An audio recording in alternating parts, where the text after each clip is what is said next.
Welcome back to our channel agro hydroponic. जैसे कि हमने पिछले वीडियो में आपको बोला था कि हम अब जो आने वाले वीडियो उसके अंदर आपको बताएंगे कि हाइड्रोपोनिक के अंदर जो कॉमर्शियली जो लोग करते हैं वो फेल क्यों होते हैं, उसके क्या क्या रीज़न्स होते हैं और वो क्यों ऐसे फेल हो जाते हैं, ताकि लोगों में जो भ्रम फैल रखा है कि हाइड्रोपोनिक अगर आप करेंगे तो आप फेलियर मिलेगी आपको, आप इसे सक्सेसफुल नहीं बना सकते हैं। तो स्टार्ट करते हैं वीडियो को लाइक करें, चैनल को सब्सक्राइब करें।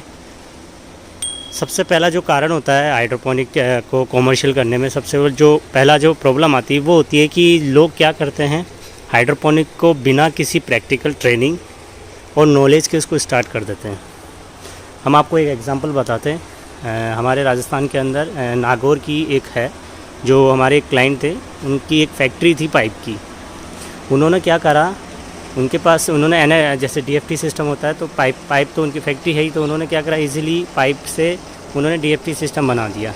अब उन्होंने बिना किसी उनको कोई प्रैक्टिकल एक्सपीरियंस नहीं था, किसी पर्सन के कहने पे, जिसने कभी ज़िंदगी में अपने वैसे एक पालक ग्रो किया था हाइड्रोपोनिक के अंदर, उसके कहने पे उन्होंने लालच में आके उन्होंने उस बंदे ने उनको बहुत सारे सपने दिखाए कि सर इस तरीके से इतनी कमाई कर सकते हैं, इस तरीके से इतनी कमाई कर सकते हैं। और उन्होंने क्या करा कि एक 10,000 स्क्वायर फीट के अंदर पॉली हाउस बना के, वो पॉली हाउस भी नहीं बनाया था उन्होंने नेट हाउस बना के और उसके अंदर सारे सिस्टम लगा दिए, बिना किसी नॉलेज या प्रैक्टिकल एक्सपीरियंस, ना उन्होंने खुद ग्रो किया ना कुछ किया, और उन्होंने अराउंड 1 करोड़ रुपये उसके अंदर इन्वेस्ट कर दिया। अब हुआ क्या कि जिस बंदे के कहने पे अब वो बंदा वहाँ रहने भी लग गया, उसको सैलरी भी देने लग गए वो, और धीरे धीरे करके उनको सेटिस्फेक्शन नहीं मिल पाया, क्योंकि जब उस बंदे को पूरा प्रॉपर नॉलेज ही नहीं है कि किस तरीके से वो कॉमर्शियल सिस्टम को मैनेज करे, किस तरीके से उसमें न्यूट्रिएंट मिक्स करे, क्या जो भी प्रॉब्लम आ रही है प्लांट्स के अंदर उसको किस तरीके से उसको हैंडल करे। तो उससे क्या हुआ कि वो जो उनका सिस्टम था वो एक तरीके से पूरी तरीके से फ्लॉप हो गया। और जब वो थक हार गए, क्योंकि क्या होता है कि जब अगर आप किसी चीज़ के अंदर इन्वेस्टमेंट करते हो तो आपको क्या रिटर्न की भी रिक्वायरमेंट होती है। आप 1 साल 1.5 साल तो आप रुक सकते हैं, लेकिन अगर आपका टाइम ज़्यादा हो जाए तो आपको फ्रस्ट्रेशन आने लगती है और आपको लगता है कि ये तो एक फ़ालतू बिज़नेस है, इसको नहीं करना चाहिए। तो सबसे बड़ा जो मेजर इशू जो फर्स्ट आता है इसके अंदर, कॉमर्शियल हाइड्रोपोनिक के अंदर, कि अगर आप कॉमर्शियल लेवल पे इसमें जाना चाहते हैं तो सबसे पहले आप ये डिसाइड करिए कि, और प्रॉपर नॉलेज लीजिए आप।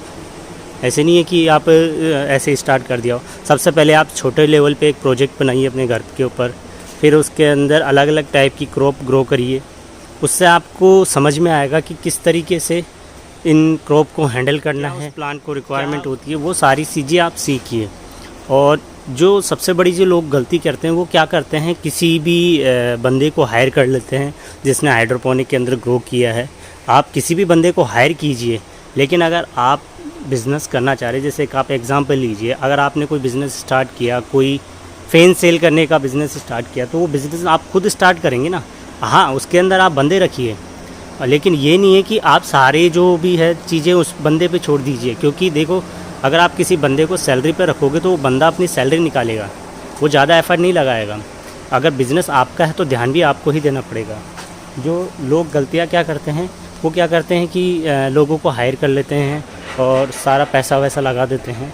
उसके बाद में क्या होता है कि वो फेल हो जाता है, और फेल होने के बाद में उनको फ्रस्ट्रेशन आती है कि हमने ये जो करा है इसके अंदर रिटर्न नहीं आ रहा, ये तो बकवास है, सारा सब कुछ कोई मतलब नहीं है इसके अंदर। आप ये हमारा देख सकते हैं, ये देखिए अभी आप जो वीडियो देख रहे हैं उसके अंदर देखिए आप, इसके अंदर चेरी टमाटो जो हमने ग्रो कर रखा है उसके अंदर आप देखिए ग्रोथ कितनी अच्छी आ रही है। इसके अंदर हमने भी बंदे रख रखे हैं, लेकिन हम क्या करते हैं, वीक के अंदर 3 से 4 बार इसके अंदर आते हैं।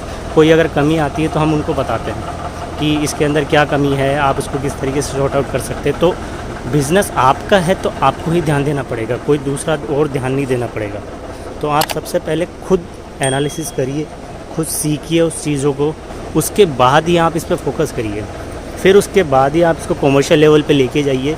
1 साल आप सीखने में लगाइए, इसके अंदर आप सर्च कीजिए, आप देखिए कि आपके लिए सिस्टम बेस्ट रहेगा, क्या मेरे को ग्रो करना है। ये चीज़ें आप देखोगे तभी आपको पता चलेगा। और ये कब आता है, जब आपको प्रैक्टिकल एक्सपीरियंस होगा, इसकी नॉलेज होगी, आप इसके लिए ट्रेनिंग लीजिए कॉमर्शियल लेवल पे।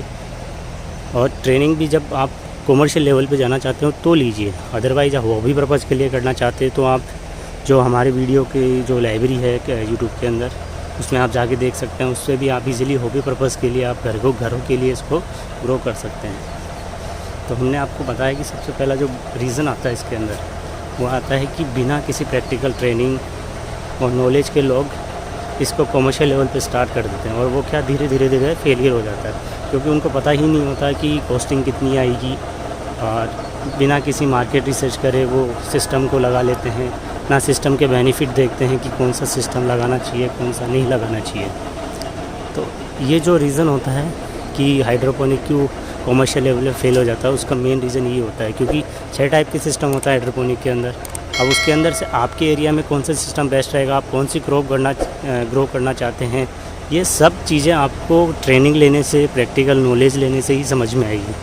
ऐसे नहीं है कि आपने किसी के कहने पे स्टार्ट कर दिया। तो आपको वीडियो कैसा लगा हमें कमेंट करके बताइए, वीडियो को लाइक करें, चैनल को सब्सक्राइब करें। Thanks for watching.